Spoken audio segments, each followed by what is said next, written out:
Welcome everyone, and thanks for joining us tonight for this webinar on the impact of COVID-19 on your co-ownership. My name is Adrian. I'm the coordinator for research and analysis at the RGCQ. I will be hosting tonight's webinar. With me tonight are Mr. Pierre and Mr. Raymond Hébert. They're both lawyers at the firm De Grandpré. They will be giving the presentation and answering your questions tonight. Just so you know, we at the RGCQ have already published several articles about COVID-19 and how it affects you, both in French and English. You can find them on our website, rgcq.org. Before we go any further, I will explain how we'll proceed tonight. You can type questions at any time using the Q&A button at the bottom of your screen. The host and the panelists are the only one who can read these questions. You can't communicate between participants. We will answer all of them or as much as we can at the end of the presentation. Tonight we'll cover 4 themes. The first one is social distancing and how to make it work in your co-ownership, really practical issues regarding social distancing. The second one, we will see how COVID-19 affects the finances of your co-ownership. Then we will focus on the impact of COVID-19 on the technical issues regarding your co-ownership, such as renovation work, periodical inspections, and so on, maintenance, general maintenance. Finally, we'll see how your co-ownership can function and make decisions under these special circumstances. So without further ado, I'll just dive in the discussion and ask you, how does social distancing work in co-ownerships? Hi everyone, my name is Pierre from De Grandpré. Raymond Hébert is with me. Good evening. Now, the first item of business is social distancing. Now, one may wonder how it applies to co-ownership. I think the first step to analyze this situation as to how it applies to co-ownership is to define the term. What does that mean? Basically, is that, well, we all know we have to keep apart, at least 6 feet apart from one another. But the most important section of that part about social distancing is the prohibition of meetings, pas de rassemblement in French. So I tried to concoct some form of definition of what a meeting is. For example, if you live in the same house, you're meeting, so that's not a problem. If you live in the same house, husband and wife, with your children, you can go out and take a walk together. You don't necessarily have to respect that 6 feet distance rule because you're already together in the same house. So for people living together under the same roof, that distancing situation doesn't occur and it doesn't apply. Now, for the rest, it does. What does it mean? It means that if, let's say, for example, you're brothers and sisters, but you live in separate houses, you cannot meet. You should not meet together elsewhere. So it's not because you're family members that you can meet. The criteria here is whether or not you live under the same roof already. Then you live under that exception. How does it apply to co-ownerships? For example, if you're on the same floor, Raymond, I don't know what you think about that, but I would say that a neighbor should not go out and visit his neighbor who happens to be on the same floor. Do you agree with that? Absolutely. And basically the city of Montreal has issued some guidelines, which basically based on common sense. But for instance, if we look at co-ownerships and larger co-ownerships such as high rises, the social distancing can get pretty complex when you talk about elevators, for instance.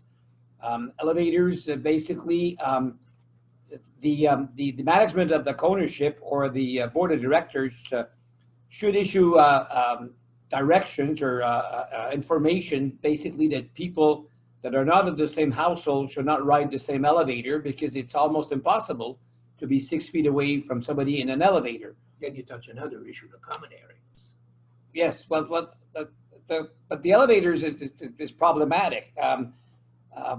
Another difficulty, for instance, is when condos are for sale. Real estate agents can be tempted to show the condos, basically, from my understanding, the best way to do it is by virtually, by making a thorough video, a high definition video to show the condo. And if and when there's a visit, it should be limited to only one person, and the owners of the, or the occupant of the condo should not be present, which may cause some problems also. Also, in many co-ownership, you have the employee should not socialize or go close to the occupants. Employees should not work in group because they're not from the same family. They should stay away as much as possible, at least 6 feet. And also there shouldn't be any social gatherings, such as people inviting their neighbors for dinner, obviously. Anything else that you can think of, Pierre? That the same thing for common areas. By the way, I don't know what co-ownerships do, but I know that some of them have already closed down their pool, the common areas. all of them, I guess. Most of them should, I believe. Yes, yes. Because the gym, the pool are all areas where you just cannot meet. And this goes beyond, by the way, beyond the 6 feet rule. That's the distancing. Yeah, exactly. We've asked and we've advised co-ownerships already to close all swimming pools, gyms, because they are high-risk areas, of course. And I wanted to maybe bounce back on something you said regarding cleaning crews, because we've had that question sometimes when there is just cleaning. How much do you think, how much cleaning should occur maybe? Because should we stick to the regular schedules? Should we add maybe a couple more rounds if possible, depending on the budget? I can't understand, by the way, I can't understand condominium properties, ownership properties that have refused, to add their cleaning habit, to add to their usual cleaning habits, such as, for example, putting Purell or some disinfectant in the corridors, near the elevators, in all the common areas, if any people happens to walk by. I've heard that in some places, some directors, some managers believe that it's not their business and that they don't have to be more precautious in terms of disinfecting the areas, the hallways, the corridors. I happen to disagree with that. Yes. The syndicate should take positive steps, towards trying to disinfect, like, disinfecting the buttons on the elevators, the handles, the doors, the doorknobs, and everything else. Well, one area, part and parcel of the preservation of the immovable and, the connectivity of the corners. yes, well, the civil code provides that the syndicate has the authority to take care of the movable, but it also says that the syndicate can and needs to address any question of common interest. It sure one is. And obviously, the health of the occupants is certainly a matter of common interest. One of the one of the problematic areas in larger co-ownership is the matters of deliveries. It's been recommended by the City of Montreal that all deliveries, that the delivery men will or persons should not be allowed on the floors. They should not be allowed into the building. They should leave all deliveries in the lobby, in an area that should be like isolated from the rest of the isolated distance from the distance is regular circulation. Exactly. Those co-ownership that have a vestibule, the area between outside and the lobby, the table should be put there, and deliveries made, and the delivery man asked to call the co-owners to come and pick up their deliveries. It's discouraged that the doorman or the condo employees start being delivery men, that the people should come down and pick up their own deliveries as far as possible. Yeah. That's what we do here. As a matter of fact, in our building where we work, it's a commercial building, but that principle is being applied. No one is allowed on the floors.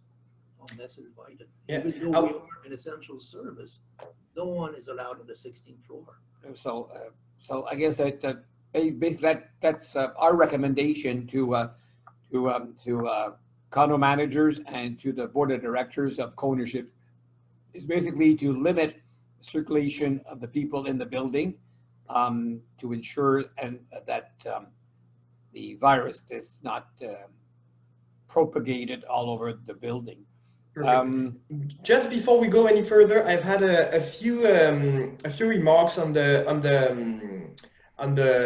Q&R asking for maybe Mr. Champagne, if you could please speak a bit louder or closer to the microphone, because some people have some difficulty hearing you. So just a small adjustment should be enough, but just so you know.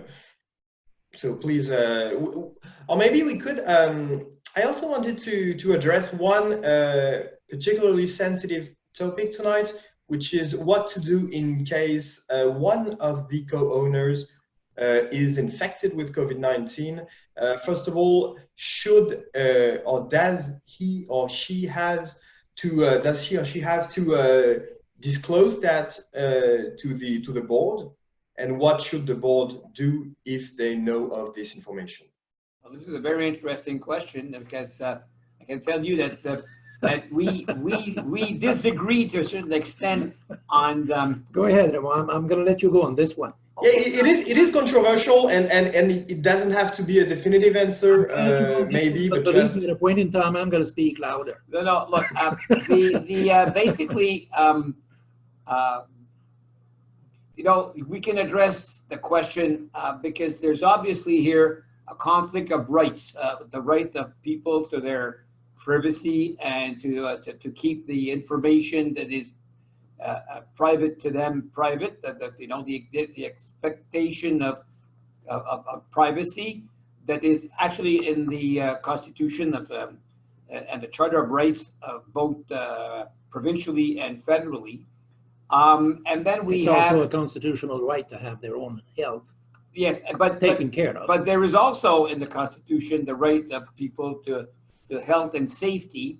So it's obvious here that we have two conflicting rights. And at this point in time, one has to ask the question, or ask itself the question as which right here will have priority. Basically, my view on it. But the problem, Ray, is that what does the board do if the person has to divulge to the board? And I would agree with that, because at least the authorities should know, someone should know, that person is infected. So normally she's going to stay home for 14 days. Now that person informs the board of directors. So what's the duty of the board then towards the other co-owners? Well, right there, I sort of take issue at a certain extent. If a person is infected and has the COVID, and if that person, you know, respects all its duty to stay isolated and not to go out and take all the precautionary measures that is recommended, to what extent it becomes a public question. It's only if and when if she sort of goes beyond the boundaries of what she needs to do, that it becomes a matter of public interest. It's to that point. For sure, it's nice for the board to know that there's a person on the floor that has the COVID. It would help the board or anybody responsible to have a better supervision of the situation, and even, you know, if possible, to warn the neighbors if that person circulates in the building. But is there an obligation for that person to divulge to the world that she's affected? Yeah. I don't know. And people living in private houses and bungalows don't do it. They just stay home, and you know, and if they're not that sick, they don't go to the hospital, but they won't necessarily inform all their neighbors.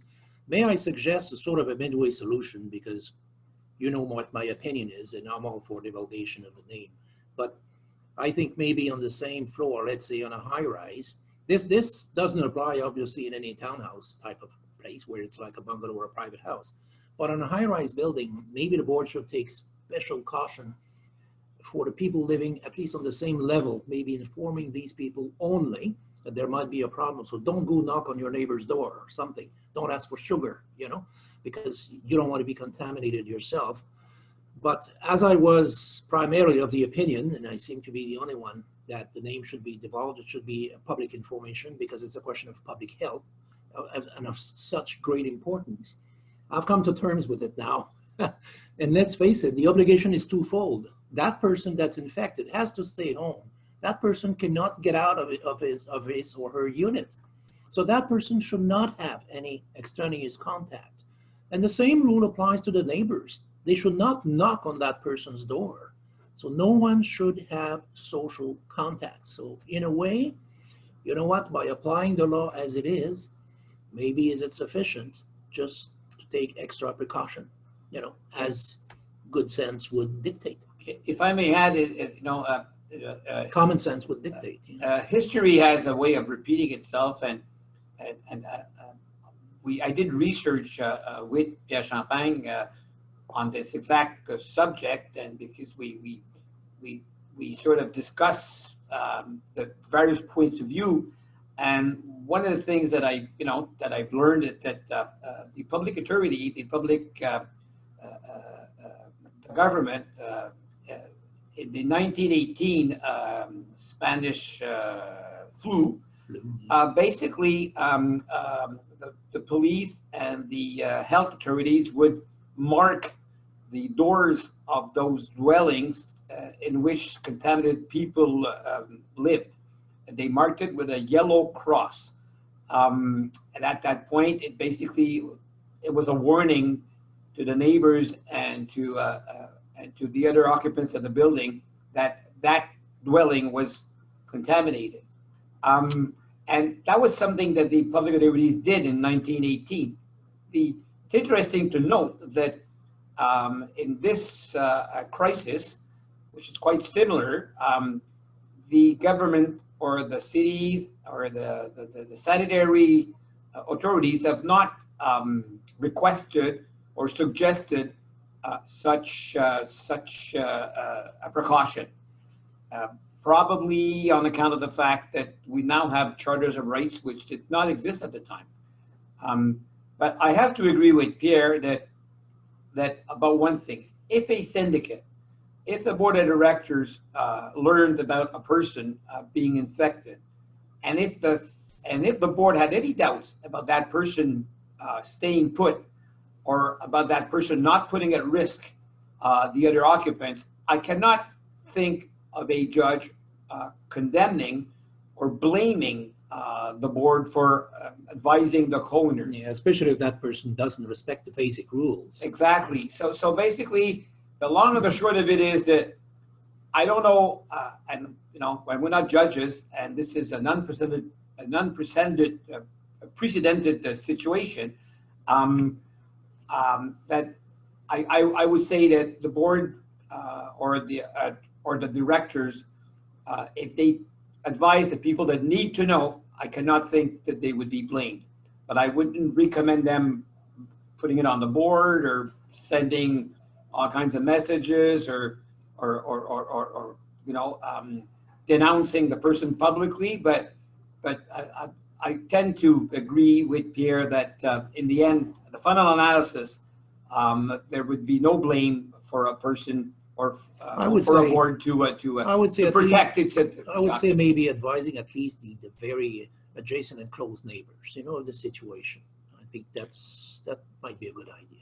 And also, there are also other ways for the board, right? If they know of an infected co-owner that doesn't respect his or her isolation conditions, they can also maybe call the police, give them a call the authorities. That's for sure. Call the police. That's no doubt. The director of health, by the way, has the right to isolate a person by force. The only thing I checked in the ministerial decrees that are applicable here, and a person can be confined for 14 days against his or her volition.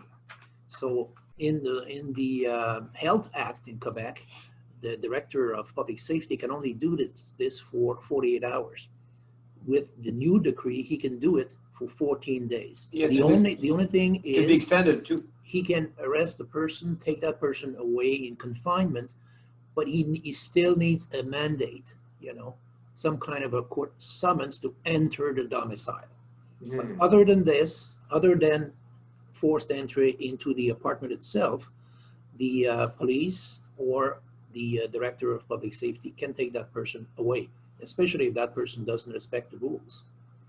Okay, so moving on from that issue, because I think we've covered both points of view quite clearly, and we've seen that it is controversial, and there may not be a single right answer for that.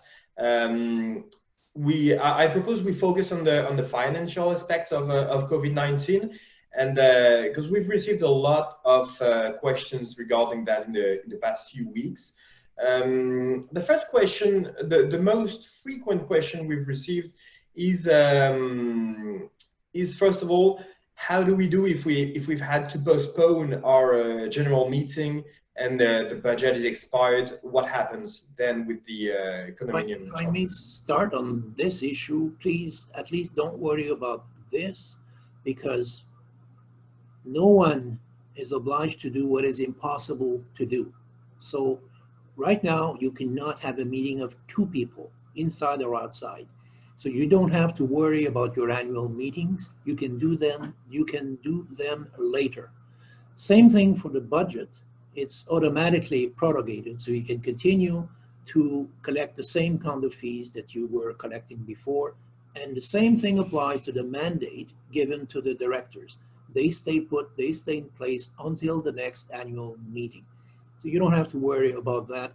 The law covers it. Let's face it, that coronavirus situation is an imperative provision that prevents you from having your meeting. So you don't have to worry about that. Yeah, it's equivalent. Having said that, it's equivalent to force majeure with an act. It's not an act of God. It's a force majeure, an act of God. Yeah. Okay, and basically it becomes impossible, or at least not advisable to hold a regular meeting, except in the case of a dire emergency, such as if there's a major water damage, a fire, or something of the sort. Then the board must act, and in some circumstances, it needs to obtain the authorizations of the co-owners. And to that end, there are various ways that you can obtain or consult the co-owners, or even get them to vote. The first one is obviously if you can do a written vote. If everybody participates and you have a resolution signed by all of the co-owners, the question is, does it have, Pierre, to be unanimous? If all the co-owners sign a resolution or participate in writing by giving their opinion, or I think there's no perfect solution, but obviously having a resolution signed by, let's put it this way, 99% of the people will certainly help. It's supposed to be unanimous, so it's supposed to be signed by everybody. Usually I would suggest... But do they have to vote all on the same side? Can it be signed? No. No, but at least everybody, and it's difficult to get somebody who doesn't agree with something to sign anything. So we may have a problem getting this. Well, you may sign, but by saying that he's against it. Yeah, okay. You could do that. So that's easy if you're 15. It's not so easy if you're 154. Yeah, and also maybe a quick follow-up on that. Does it have to be written, a physical resolution, or could it be sent by email as well and answered by email? It could be sent by email. In my opinion, any kind of document that can be proven, that's sufficiently clear that it emanates from that person. Let's say it comes from an email address that is known, and that person is in the building or is known as such, is sufficient proof. Yeah. The civil code provides that electronic communication is acceptable insofar as it is reliable and can be susceptible of be proven, as Pierre just said. And especially in these special times, you can also proceed by proxies. Like you get everybody to sign a power of attorney to, let's say, appoint the president or the secretary to vote. You know, it could be a directed proxy. For example, on a subject matter, you have everybody sign up the proxy, electing the president to vote, and then you don't need a physical meeting if you have all the people signing the proxies. You know, the other way around, obviously, is a virtual meeting. We've established that platform in our office, so we have it now, the electronic platform to have a virtual meeting.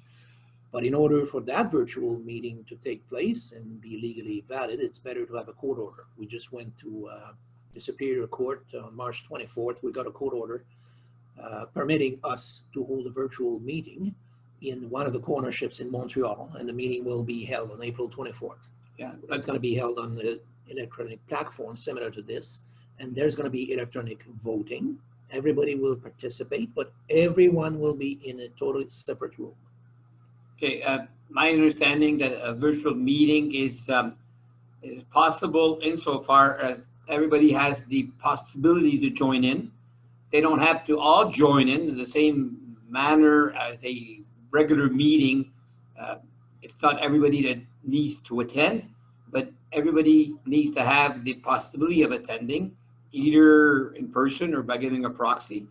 A virtual meeting would be the same, so everybody should have at least a chance to be there, either audio or video or both.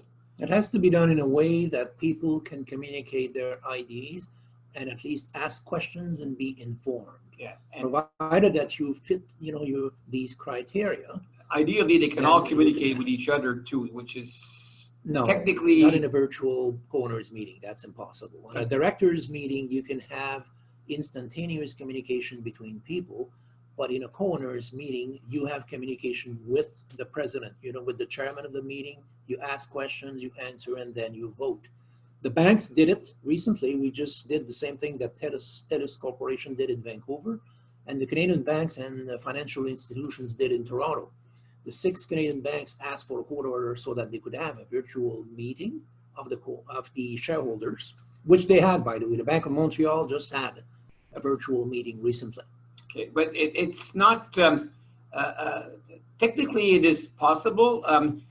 I've run into I have one of my clients, a large, over 350 units, more than 500 owners, on account of the fact that many units are owned by couples or more than one people, where we're trying to organize a virtual meeting, and it's not easy because turns out that the register of the co-ownership does not contain the information for all of the co-owners. Some of them are in China, some of them are... Yeah, but those are the problems we have in our meetings. But they're regular problems. It is a problem, but it's daunting to a certain extent. But for certainly, I think the simplest thing is that if there's not a true emergency, such as a heating system is broken down and needs to be fixed, and basically there's no funds to do it, then obviously with co-notarization, a virtual meeting can be held and should be held if the safety I would say the basic needs of the co-ownership. The case of urgency would be, for example, if there is alteration work to be done, so you need a co-owners meeting. If you want to increase drastically, you know, your co-owners fees for some reason or another to pay an entrepreneur or contractor, or for some reason, you need to consult the meeting. So the co-owners, you're going to need a meeting. If you need to amend, you know, your declaration for some reason, specific work to do, or you need to borrow funds in a higher amount that, you know, the board of directors has jurisdiction to do, in these cases, then I think if you can plead some degree of emergency, then you can get a court order and have the virtual meeting. Mm-hmm. So and like you've demonstrated, it's all uncharted territory so far for co-ownerships. So there'll be quite a few things to just look at and to discuss when the first virtual meetings would have been concluded already. And it ties in nicely with another financial question that we've had. So if you don't have the necessary funds in your regular account, but you have them in your fonds de prévoyance, could you use them in case of emergency? Yeah, I would say no. Yeah, because some people will be tempted to do that, but This is another reason why you should have a virtual meeting and get a court order. I don't think you can pick up some funds in the contingency fund. It's certainly not allowed. The law does I wouldn't take that chance. specifically says that you can't. And I don't say that anybody should, but I know that many chartered accountants, auditors will allow some borrowing if the money is it's put back into the contingency fund in a short delay. The auditors do not condemn that practice. Also, I'm not aware of any case where board of directors has been sanctioned or condemned to damages if the money was used for a short period and the fund was replenished. But it doesn't mean that it's legal. It's not legal for sure. But one thing you can do though is that you can analyze the nature of the expenditure and maybe stretch the rule. I mean, in the sense that, let's put it this way, if the roof is destroyed, you know, for some reason, right? Because of an act of God, because of rain or sleet, whatever. Yeah, roofs are common. Well, you can certainly use the contingency fund. Some people don't use the contingency fund because it's not, you know, in the forecast. But in many instances, if there is water damage or whatnot, then you can use a contingency fund. I would say that you cannot use the contingency fund to pay a lawyer, for instance, regular expenses. That's for sure. You shouldn't take that chance. Okay. Another financial question that we've received a lot is what to do if some co-owners have difficulties paying their fees, their condo fees, because of the situation. Just because of that, right? Not the not other reasons. So in other words, your question is the COVID an impossibility of such nature that it will suspend your obligation to pay? The one thing you can do, by the way, is to at least protect the rights of the syndicate, because the Bureau de la Publicité Foncière, the registry office, is still open, right? Even though it's now in Quebec City only, all the 73 offices have been, you know, put in the same office, but you can register a legal hypothèque and a prior notice to protect, you know, the rights of the syndicate. And in any event, you're going to have 60 days to wait before you can exercise your rights. Now, if you want to take an action on account to collect your condo fees, well, right now you cannot. It's not an emergency procedure, so you cannot sue a person because the courts are not. But you can at least closed. Protect the rights of the syndicate. But yeah, the only thing the syndicate can do is protect its debt by registering a legal hypothèque if the co-owner is more than 30 days late in the payment of his condo fees. Because in all, just to be clear, it doesn't, there's no exemption of paying the condo fees, no matter what your situation is. No, absolutely. It's like rent. Absolutely not. There is no exemption unless a judge, or because if there's a judgment, because basically the civil code provides that nobody, that you're excused from executing your obligation if you're in a case of impossibility. At this point in time, nobody has declared that the COVID is a physical impossibility that would be like a force majeure or, you know, an act of God. So it's not. I don't say, though, that it's not impossible that eventually there might be a judgment that might say that for some people in certain areas that their obligation to pay is suspended, but that for the time being, this is not the case. So you could maybe show some understanding and defer, maybe have an agreement with the co-owners that have difficulties paying, but it doesn't waive the debt. Exactly. But at this point in time, though, you cannot enforce it. Basically, right now, you cannot deposit or file a demand or an application to sue a co-owner that hasn't paid his condo fees at this point. The courts are open only for urgent matters such as injunctions, matters dealing with family problems, family law, and other such instances. There's a list of urgent procedures, and the collection of condo fees or of any other debt is not on that list. Okay, so I think we've covered the financial aspects pretty well. We'll come back to it with your questions that you're asking in the Q&A. So don't worry, we'll come back to your particular questions at the end of the presentation. We've already started with the decision making by talking about virtual meetings and written resolutions. Maybe just to finish on that topic, actually, could you? We've talked about virtual meetings, written resolutions, but shouldn't we, at the time, just postpone most meetings and most decision making? Yes, absolutely. There's no. The law does not provide for a penalty of any sort. If an annual meeting, an AGM, is not held in the specific time period provided for in the declaration.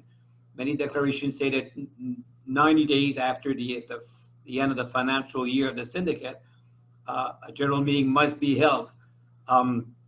There is no sanction for not holding it, and if the board has not only that, Raymond, I think it's a question of public order. You just cannot. You just cannot. The law prohibits it. So to me, that's an easy answer. Yes, for sure. But yes, absolutely. But even if a co-owner is displeased by the fact that there's no annual meeting and he wants a meeting, I don't think he could hold a meeting on his own. Like, let's say you have 10% of discontent co-owners who decide to send a notice to the board. I don't think they would go anywhere with that. Well, I think the emergency has to be real, and it has to be extraneous to the co-ownership itself, like dire need for money, for example. You know, it's probably the best example. This is the one I used to get the court order I got. And but you know what's coming up now with these new thinkings about virtual meetings is that we will probably see in the weeks and months to come novelties in that field, in that we're going to start doing like the banks do and the larger corporation, to have meetings with people present and people non-present, hybrid meetings as they call it. That's what the platform we have at the office, by the way, allows. People could be present, and then when comes the time to vote, everyone votes virtually and you get the result instantaneously. So it's amazing how sometimes, you know, a bad thing can force some developments. Yes, technical and technological developments. I guess I did, in a nutshell, at this point in time, it would be illegal to hold a general meeting with people present, and in any event, even if the meeting is delayed, there are no dire legal consequences provided for in the code, or somebody would have to show that there's been negligence in postponing the meeting without a reason. So at this point in time, that proof would not be possible. Okay, so I think we've covered these three themes already, and we'll get to the last theme of today's webinar, which pertains to the building in and of itself, and maintenance, renovation works, emergency works as well. How does it work today? Because the obligations of the board of the syndicate did not disappear. They have to maintain the building in these times, but what can they do, and what is the limit of what they can do today because of the social distancing conditions? If the work is urgent, obviously it has to be done. So the emergency work still is permitted. It's still permitted because it's a question of maintenance and structural solidity of the building. But short of that emergency requirement, everything would have to be delayed. You've heard in the news lately that construction work has started for residential properties. So now we're going to see it, you know, partially coming back to normal.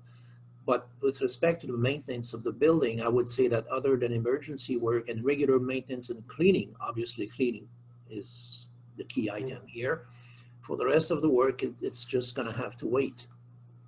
Well, obviously, maintenance includes preventive maintenance on equipment that is either electrical or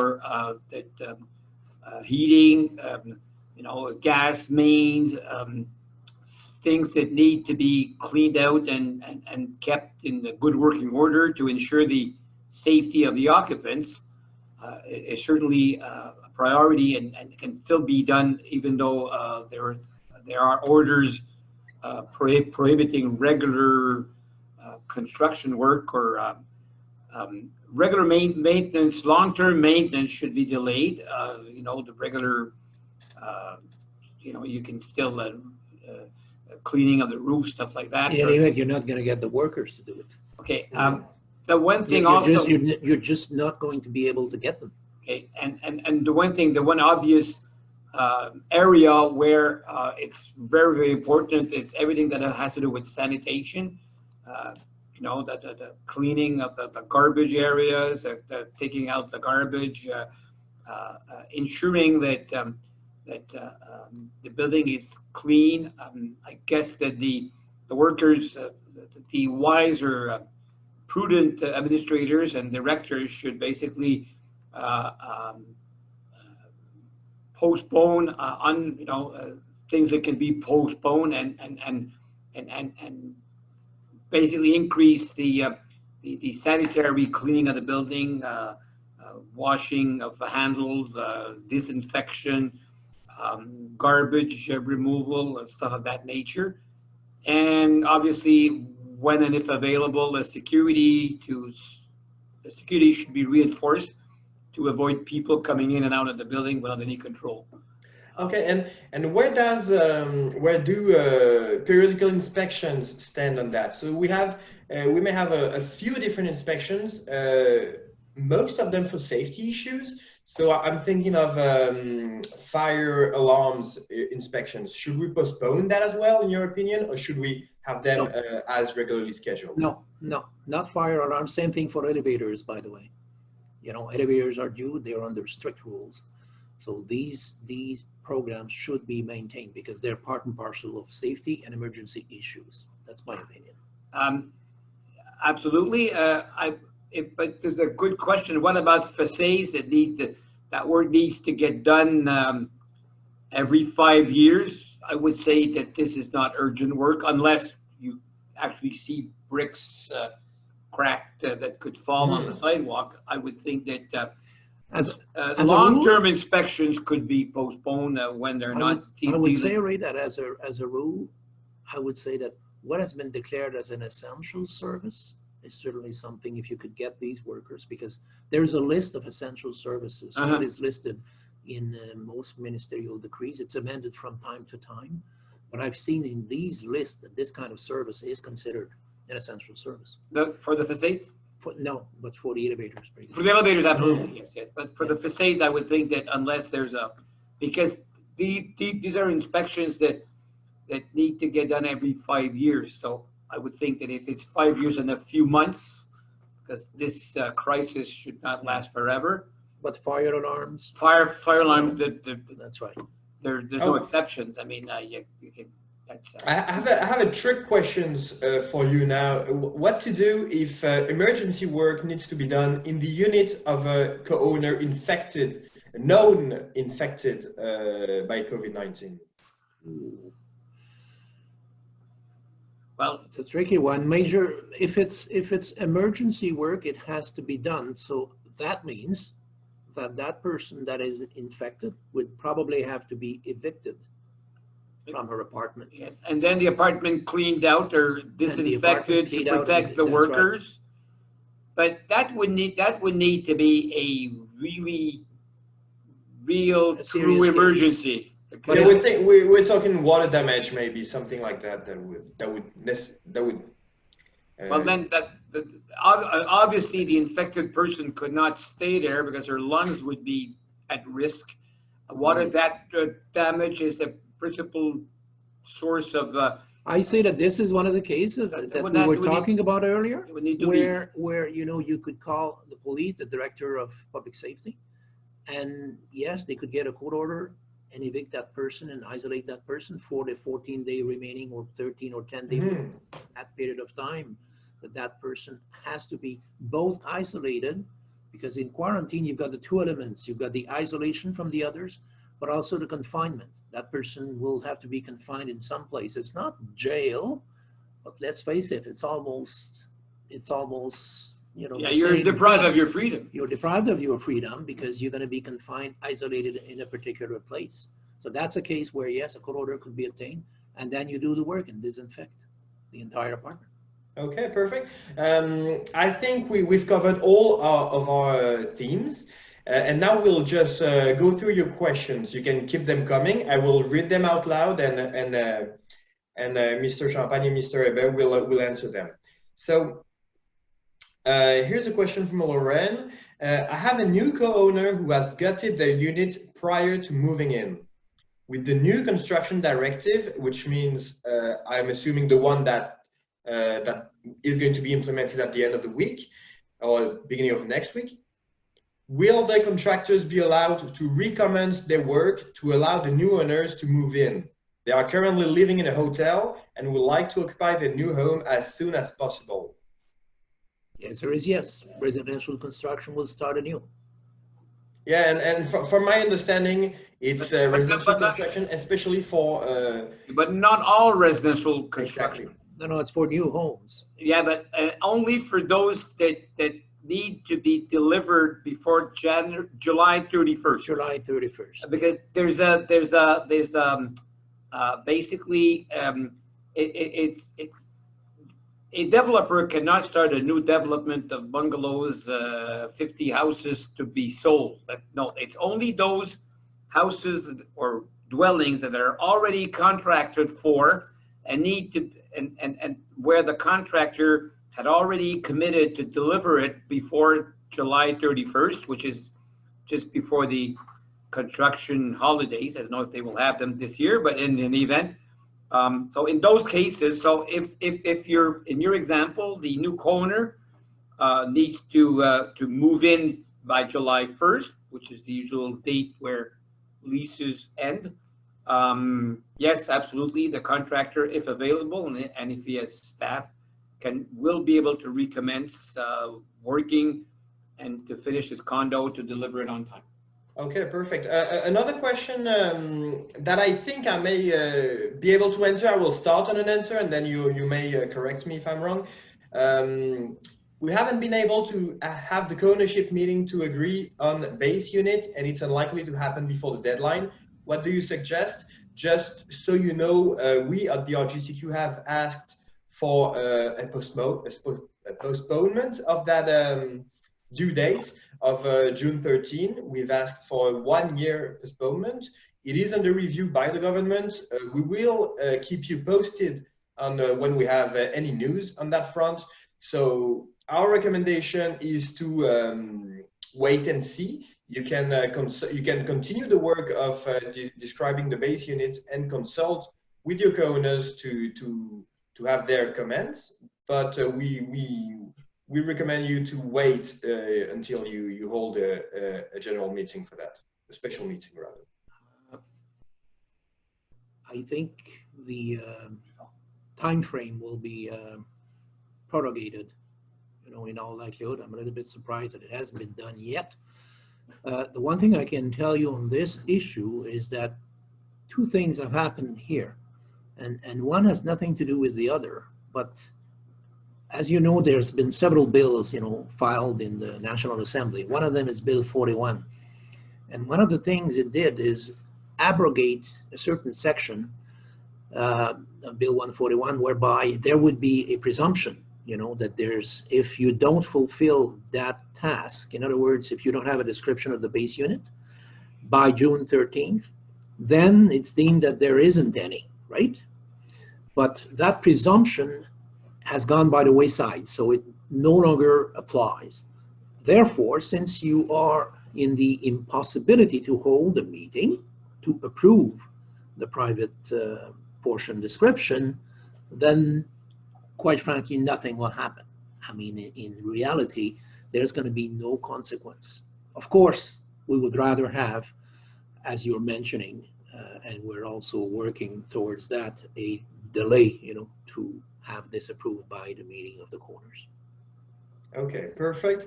I have another question here. My board of directors is refusing to put hand sanitizers in strategic areas of my 12-floor condo. Do they have the right to reject or refuse the co-owner's request? Well, I would say that they're putting themselves at risk by yes, doing that, quite frankly. The directors are totally are acting in an irresponsible manner. The co-owners could certainly take it to their own hands, the installation of such apparatus or dispensers, and I would recommend that they send a demand letter and a notice to the board of directors, reminding them of their duties, that they should take care of all matters of general interest. They could be held liable and could be sued if something happens, or okay. if they, but it's difficult to say, what type okay, of but that raises an interesting question as a follow-up to that, because what if the board would be willing to do that, but they can't find any hand sanitizer or dispensers of that because they're just not available in stores anymore? Nobody is liable if you can actually show that it's impossible. I would rather have a board of directors answering this, to a request to install hand sanitizer apparatus. But for the board of directors to take that decision outright if there is anything available. But let's put it this way, the relation to cost benefit is so little that I think they should do it. But obviously, if none is available, they're not going to be held liable for that. Well, the regular soap, and water also works. Basically, and my understanding is that it is possible now to find sanitizer and soap and what is needed. It's no longer so difficult to find it. So I would say that the board of directors that would do that would basically be acting in it would be a fault on their part. There would be a fault to act like that. It's negligence. It's pure negligence. Okay. I have another question here. The doormen only have masks and gloves to protect them. Is the board obligated to protect them like grocery store cashiers with a plexiglass protection? No, there's no specific rule. They have to provide protection, but by ways and means that are available to them, and the law provides for reasonable ways and means. So it's up to, they still have a certain discretion. I've seen, just to tell that basically, it's a matter of good sense. People have to stay at least 6 feet from the doorman, as you say. I've seen in my own building where I live that they put yellow police tape, around the desk where the doorman sits. So even though there's no plexiglass, there is a 6 feet area that is shown as being out of bounds by this police tape. The doorman can himself move out of the way if people come close by or warn the people. But there's no specific obligation to put in a plexiglass. Okay, so we can be creative with social distancing as long as it works and that the board takes preventative steps to. Yes. Okay. I would agree with that. I've learned, I've seen and heard a lot of questions regarding the duties of each corner towards each other. For example, if someone leaves dirty gloves in the basement, if someone doesn't pick up, whatever is infected or contaminated, could we, could we tell them, and could we go to the board of directors and ask them to impose penalties on them? The one recommendation I have on this, quite frankly, is probably more a social issue than a legal issue, but it's also a legal issue. No one is entitled to take the law in his own hands. So don't start playing policeman. If you feel someone has done something wrong, advise the board, advise the manager, but please, you don't have to get into fighting. The climate is tense enough as it is. Don't try to play police with people and your own neighbors. Another question: what if, in the case of a co-owner infected with COVID-19, right? What if the person with COVID lives in the same unit with other family members? Should they also be isolated or free to walk in halls or be in the elevator? That's a good question. Well, because that person, by the way, if I may answer on this one, because I've researched it, within the same home, the infected person has to be isolated from the other people that person lives with. I mean, it's difficult to believe, right? It's difficult to do, but that's what the law is. That's what the law states for. In other words, nothing prevents somebody from living in their own bungalow, in their own house, or in their own condominium unit with their wife and their children, provided that they are isolated in a separate room. It's difficult to apply, but that's what it is. Now, obviously, these persons who are in close contact with a person that is infected may be the subject of an inquiry. And again, you can call the director of public safety of your neighborhood, and he can inquire about the situation.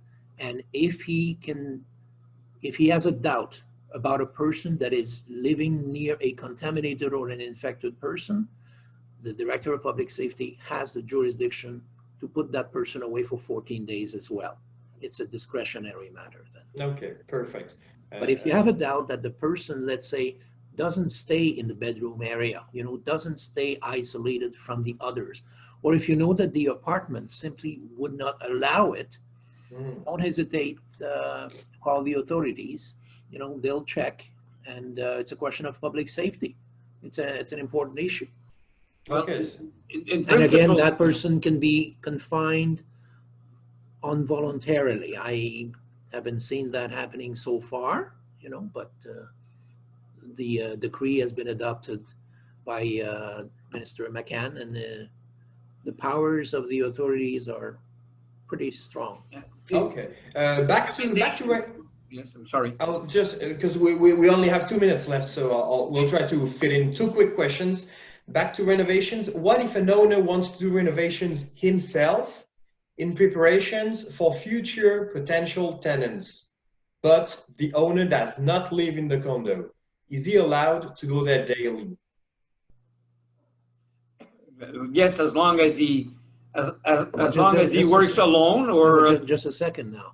This corner has a house. It seems like he is not the resident of this place. I think there's a distinction to be made, and it isn't indicated in the question, but are these renovations to make the unit livable, or is it just aesthetic renovations? But he doesn't live in the unit, is that? He doesn't live there. He doesn't live there. He goes there daily. He should stay home. No, I would say he cannot do it because it's not his personal home. It's a third-party housing. It's just like if he went to another apartment, whether he's paid for it or not doesn't matter to me. He's still working outside his own home. He's working outside his own home, but and it's not an essential service. I would say that person should stay home, and his home is not the condominium unit. So okay, but would it be different? Like I said, if it was to make the unit livable, because the residential renovations are allowed for. Not yet. Create new housing units, but if it's... That's the point, yeah, for the new units. So I think it depends, but it depends on the nature of the work to be done, and you'd have to inquire directly. The one thing is for sure is that the person would not be allowed to go from region to region. If the person lives in, for instance, in Mont-Tremblant and wants to fix his condo in Montreal, then he would be not obeying one of the rules that you have to stay in your region. So, but if he lives a mile away and he owns a condo that is empty and he goes there all by himself, Pierre is right that in theory he should stay at home, but it's not his own. Okay, perfect. So be a very minor, but okay. So put thank anybody you at very risk, but probably not advisable. Okay, thank you very much for your time and your knowledge that you've shared with us. That's all the time we had today. I hope to all participants that you found answers to your questions tonight and that you've learned important things on how to react in this situation. Thank you for joining us tonight, and that will be it. Have a good night. Thank you. Thank you very much.